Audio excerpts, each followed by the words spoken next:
तो हम आपके दरमियान में खड़े होकर कह रहे हैं कि सुन लो नरेंद्र मोदी और नीतीश कुमार,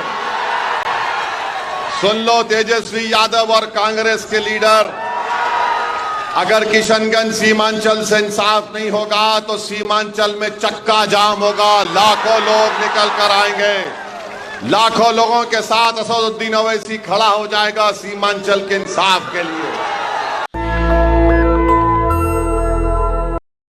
और आप तमाम को 26 तारीख के दिन निकलकर अपने एक एक वोट का इस्तेमाल करना है। मेरी आप तमाम से दबन गुजारिश है कि भारत की तारीख का एक बहुत बड़ा अहम पार्लियामेंट का इलेक्शन है और ये इलेक्शन जो 26 तारीख को मतदान का दिन है, ये न सिर्फ किशनगंज की आवाम के लिए बल्कि पूरी सीमांचल की आवाम के लिए उनकी एक अजमत का इलेक्शन है। तो आप तमाम को अपने वोट को एक अमानत के तौर पर रखकर उसको इस्तेमाल करना है। तो 26 तारीख को आपको अख्तरुल ईमान को कामयाब नहीं करना है। मेरी इज़्ज़तदार माँ और बहनों, मेरे बुजुर्गों, मेरी इस बात को गौर से सुनिए कि आज जो मुल्क के हालात हैं, जो एक अंधेरा फिरका परस्ती का हमारे सरों पर छा चुका, जो खतरे के बादल हमारे सरों पर मंडरा रहे हैं, अगर इस अंधेरे को हमको ख़त्म करना है तो हम सिर्फ नारों से या जज्बाती तकारीर से इन अंधेरों को ख़त्म नहीं कर सकेंगे।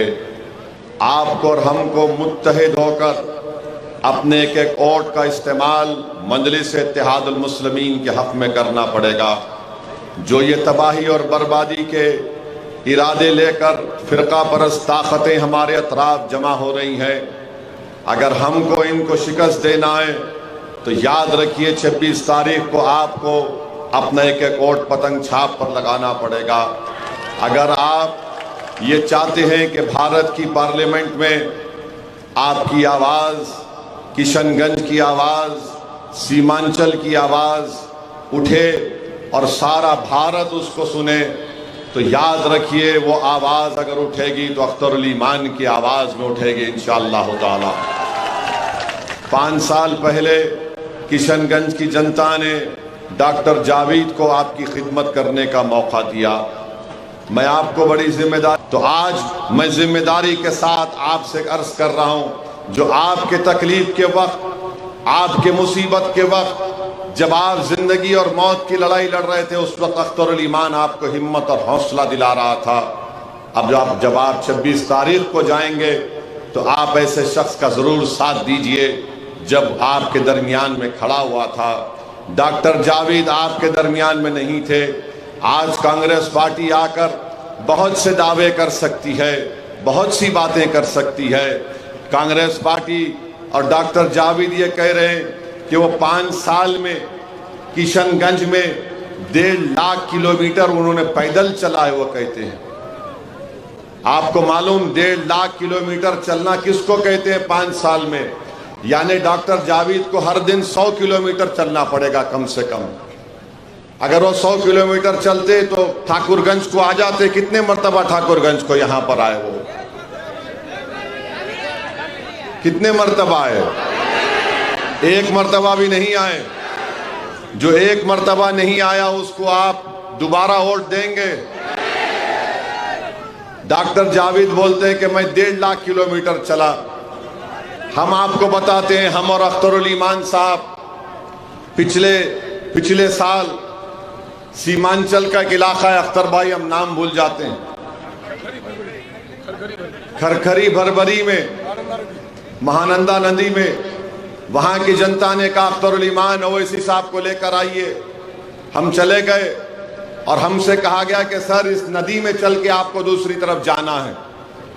आपका हुक्म हुआ, हम पानी में उतर गए, घुटने बराबर पानी था। हम चले गए, 15-20 मिनट में एक किनारे से दूसरे किनारे को पहुंच गए और 15 मिनट अख्तरुल ईमान के साथ। और अगर सरकार उसके बावजूद भी नहीं सुनेगी तो हम आपके दरमियान में खड़े होकर कह रहे हैं कि सुन लो नरेंद्र मोदी और नीतीश कुमार, सुन लो तेजस्वी यादव और कांग्रेस के लीडर, अगर किशनगंज सीमांचल से इंसाफ नहीं होगा तो सीमांचल में चक्का जाम होगा, लाखों लोग निकल कर आएंगे, लाखों लोगों के साथ असदुद्दीन ओवैसी खड़ा हो जाएगा सीमांचल के इंसाफ के लिए। तो ये फायदा है अख्तरुल ईमान के चलने में, और डॉक्टर जावेद ने चला नहीं चला वो जाने। मेरे अजीज दोस्तों और बुजुर्गों, आज बीजेपी की सरकार कहती है कि वो पार्लियामेंट में यकसा civil code, uniform civil code का कानून लेकर आएगी। आपको मालूम यकसा सिविल कोड क्या होता है? नहीं मालूम? जिसको नहीं मालूम सुन लीजिए। उत्तराखंड भारत का एक प्रदेश है, वहां पर बीजेपी ने यकसा सिविल कोड को नाफिज कर दिया। और नाफिज करने का मतलब यह है कि उत्तराखंड में जो मुसलमान हैं उनकी जब शादी होगी निकाह नहीं होगा, उनकी जब शादी होगी निकाह नहीं होगा।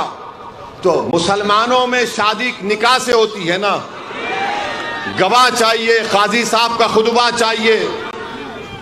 अब उत्तराखंड में बीजेपी की सरकार ने कह दिया कि मुसलमानों का निकाह शादी निकाह से नहीं होगी, स्पेशल मैरिज एक्ट आपको एसडीओ के दफ्तर पे जाना पड़ेगा, एसडीएम के दफ्तर पे। महरम हम जो दुल्हन को देते वो भी नहीं, खत्म कर दिया। अब आप बताइए, जब उत्तराखंड की विधानसभा में यह कानून पास हो रहा था तो कांग्रेस ने भी बीजेपी के साथ साथ दे दिया। जाकर देख लीजिए इंटरनेट पर, गूगल पर, कांग्रेस ने भी साथ दे दिया। अब उत्तराखंड के मुसलमानों की शादी निकाह से नहीं होगी, महर नहीं दिया जाएगा। और यह कांग्रेस के लोग हमको कहते हैं ये बी टीम है, वोट कटवा है। अरे तुम्हारे एमएलए थे विधानसभा में, तुम मुखालिफत करते, तुम ऐवान से वॉकआउट कर देते, मगर तुमने तायीद किया, आवाज के वोट में साथ दिया बीजेपी का। अब जब पार्लियामेंट में यकसा सिविल कोड का बिल लाया जाएगा तो उत्तराखंड में कांग्रेस ने तायीद कर दी। अगर जावेद भी होगा या फिर ये मास्टर मुजाहिद होगा तो कोई उठेगा नहीं। अगर कोई उठेगा और उठकर कहेगा कि मुझे मंजूर नहीं है, मेरी शादी होगी तो निकाह के खुतबे से होगी, मेरी बेटी को महर मिलेगा, उसका नाम अख्तरुल ईमान होगा, जावेद और मास्टर मुजाहिद नहीं हो सकता। ये बात आपको सोचना है, इसको याद रखिए। उत्तराखंड में यह हो चुका है, कांग्रेस ने तायीद कर दी। हमको और अख्तरुल ईमान को बोलते हैं बी टीम है, बोलते हैं ना, वोट कटवाए कहते हैं ना। अभी पूर्णिया में तेजस्वी यादव गए थे, आपने सुना क्या कहा उन्होंने? सुना आपने? पूर्णिया गए थे, उनकी कैंडिडेट का नाम क्या था मोहतरमा का? हाँ, बीमा भारती मोहतरमा उनका कैंडिडेट है। तो तेजस्वी यादव ने खड़े होकर कह दिया कि या तो आप हमको वोट दीजिए या एनडीए मोदी को वोट दे दीजिए। उसका वीडियो है, ये कोई घर में बैठकर नहीं कहा, अवामी जनसभा में, जलसे में कह दिया कि या तो हमको वोट दे दीजिए या मोदी को वोट दे दीजिए। अरे तुमको पप्पू यादव से इतनी दुश्मनी क्यों है बताओ हमको?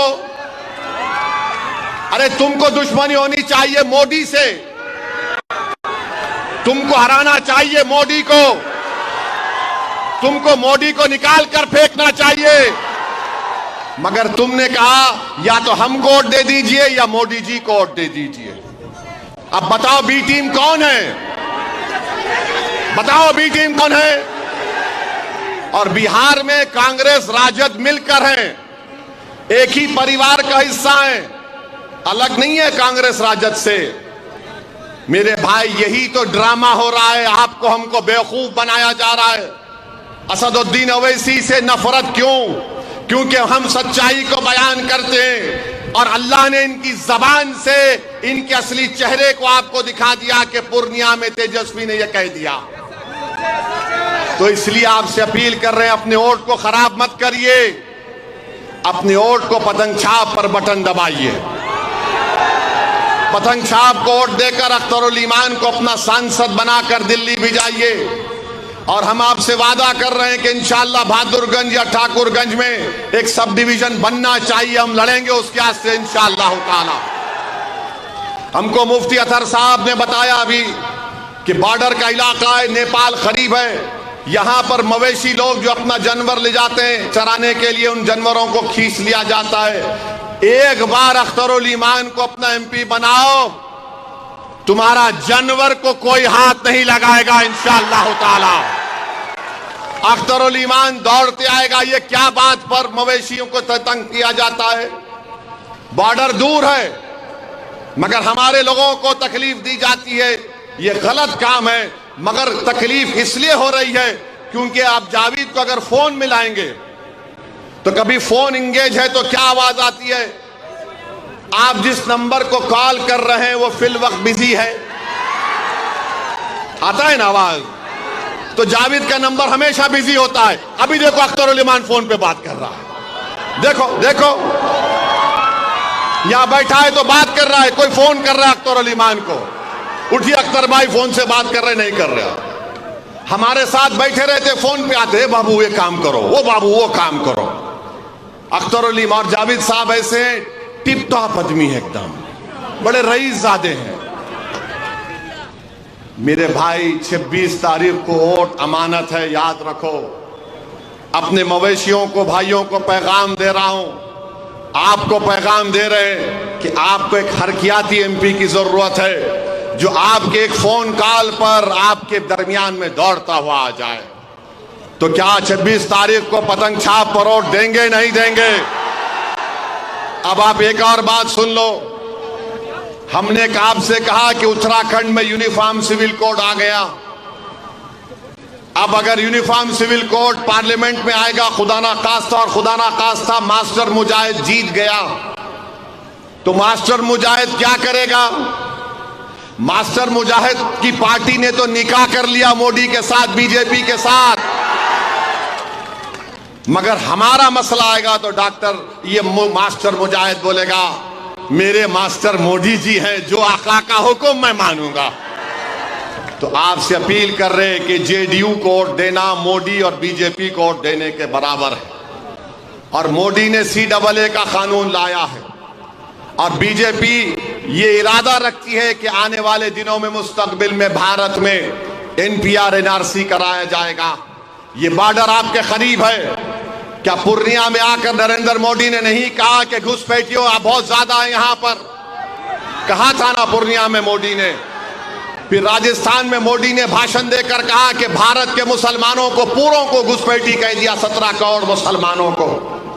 नरेंद्र मोदी ने पूरे भारत के 17 करोड़ मुसलमानों को घुसपैठी कह दिया और हमसे कह दिया कि मुसलमान ज्यादा बच्चे पैदा करते, और यह कह दिया कि हमारी हिंदू बहनों के गलों से मंगलसूत्र उतार कर मुसलमानों को दे दिया जाएगा। नरेंद्र मोदी दुनिया का सबसे बड़ा अगर झूठे शख्स का नाम कोई है तो नरेंद्र मोदी है। झूठ बोलते हैं वो। मेरे भाई हम घुसपैठियां नहीं है। क्या आप लोग घुसपैठी हैं? आप लोग घुसपैठी हैं? अरे एक साथ हाथ उठाकर बोलिए कि हम घुसपैठी नहीं है। नरेंद्र मोदी हमको घुसपैठी कहती है और फिर हमारी बहनों को बोलते हैं बच्चे बहुत पैदा कर रहे। झूठ। गवर्नमेंट का आदादो शुमार बता रहा है कि हमारी माँ और बहनें और आप लोग, हम लोग बच्चे कम पैदा कर रहे हैं, मगर हम पर इल्जाम लगा दिया जाता है। अरे नरेंद्र मोदी तुमने बताओ, नरेंद्र मोदी की गवर्नमेंट का डेटा बोलता है कि जो गांव में मुसलमान बसता है वो माहाना बहुत मुश्किल से 1100 रुपये अपने खाने दवा पर खर्चता है। हिंदू भाई उससे ज्यादा खर्चते हैं, सिख भाई सबसे ज्यादा खर्चते हैं, मगर नरेंद्र मोदी बोलते हैं दौलत हमको दी जा रही है। कौन सी दौलत है नरेंद्र मोदी? चलो मेरे साथ सीमांचल, नरेंद्र मोदी तुम मेरे साथ 1 घंटा चलो, मैं तुमको सीमांचल में उन स्कूलों में लेकर जाऊंगा जहां पर बच्चों के जिस्मों पर कपड़े नहीं है, उनकी हड्डियां दिखती हैं। ये हमारी गरीबी का आलम, कस्मपुरसी का आलम। नरेंद्र मोदी बोलते हैं कि दौलत हमको मिलेगी। कौन सी दौलत मिल रही है मोदी हमको? तुमने हमारी मस्जिद को छीन लिया, तुम हमारे गोश्त के नाम पर मार रहे हो, तुम हमको गाली दे रहे हो। हमारा हिजाब, हमारा निकाब, हमारा बुर्का खतरा बन गया, हमारी अज़ा खतरा बन गई। आप बताओ फिर क्या करेंगे? ऐसे माहौल में आपको ये जरूरी है कि आप अपनी एक आवाज को बुलंद रखें, अपनी ताकत को पैदा करें। याद रखो मेरे अजीज दोस्तों, मेरी इज्जतदार माँ और बहनों, जज्बाती तकारीर से, नारे मारने से तुम्हारी क़यादत नहीं बन जाती। आपकी क़यादत उस वक्त बनेगी जब आप मुत्तहिदा तौर पर अपने के कोर्ट का इस्तेमाल करेंगे। और हम आपसे बता रहे हैं कि 26 तारीख के दिन आप एक एक वोट को ज़ाय मत होने दीजिए। कांग्रेस को मत दीजिए, जेडीयू और बीजेपी का साथ मत दीजिए। ये लोग, इनमें कोई फर्क नहीं है, ये ऐसा ही करते हैं। बल्कि हमको आपको बताना था, कल हमारे भाई आदिल हसन ने हमको अच्छा बताया कि एक बीजेपी का एमपी है जिसको कांग्रेस ने टिकट दिया है, मुफ्ती अतर जावेद साहब, ऐसे आदमी को टिकट दिया है जो कोविड के दौरान में कहा था कि कोविड फैला तबलीगी जमात की वजह से। नेशनल दस्तक की आपसे गुजारिश है कि अगर इसको बचाना चाहते हैं तो नेशनल दस्तक को सब्सक्राइब करने के लिए रेड कलर के सब्सक्राइब बटन को दबाएं, फिर बेल आइकन की घंटी दबाएं। नेशनल दस्तक को बचाने के लिए बहुत जरूरी है कि हर खबर को शेयर करें, लाइक करें, कमेंट जरूर करें।